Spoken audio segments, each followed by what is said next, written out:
తిరుమల లడ్డూలో కల్తీ నెయ్యి వ్యవహారంపై సుప్రీంకోర్టు కీలక ఆదేశాలు జారీ చేసింది. సిబిఐ డైరెక్టర్ పర్యవేక్షణలో స్వతంత్ర సిట్ ఏర్పాటు చేయాలని ఆదేశించింది. 5 సభ్యులతో, అంటే వీరిలో సిబిఐ నుంచి 2, ఏపీ ప్రభుత్వం తరపున 2, ఎఫ్ఎస్ఎస్ఏఐ నుంచి 1 సభ్యులుగా ఉండాలని సూచించింది. తిరుమల లడ్డూ అంశం భక్తుల విశ్వాసానికి సంబంధించిన అంశమని సుప్రీంకోర్టు వ్యాఖ్యానించింది. అలాగే తిరుమల లడ్డూ అంశంపై రాజకీయపరమైన వ్యాఖ్యలు చేయకూడదని justice BR Gavai, justice KV విశ్వనాథులతో కూడిన సుప్రీంకోర్టు ధర్మాసనం ఆదేశించింది.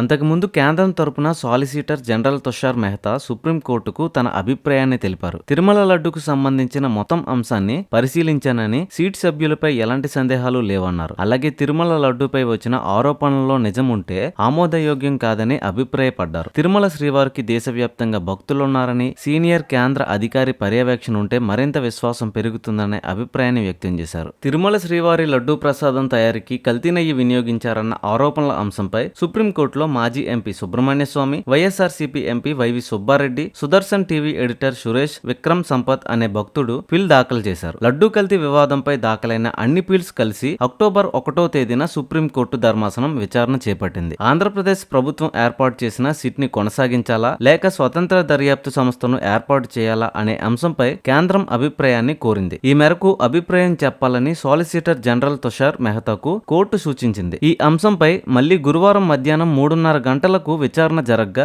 కేంద్రం తరపున హాజరైన సాలిసిటర్ జనరల్ తుషార్ మెహతా తనకు 4వ కోర్టులో మరో కేసు విచారణలో ఉందని, ఈ కేసు విచారణ శుక్రవారం ఉదయం 10:30 గంటలకు తీసుకోవాలని సుప్రీంకోర్టుకు విన్నవించారు. మెహతా విజ్ఞప్తి పరిగణలోకి తీసుకున్న జస్టిస్ బిఆర్ గవాయి తిరుమల లడ్డూ ప్రసాదంలో కల్తీ నెయ్యి వివాద కేసును శుక్రవారం మొదటి నెంబర్ కింద విచారణ చేయడానికి అంగీకరించారు. ఇవాళ విచారణ చేపట్టిన సుప్రీంకోర్టు 5 కేంద్ర, రాష్ట్ర అధికారులతో కలిసి సిట్ ను ఏర్పాటు చేసింది. సిబిఐ డైరెక్టర్ 2 అధికారుల పేర్లను తెలియజేయనున్నారు. అలాగే ఏపీ ప్రభుత్వం కూడా 2 అధికారుల పేర్లను ఇవ్వాల్సి ఉంటుంది. సో తర్వాత ఏం జరుగుతుందో చూడాలి.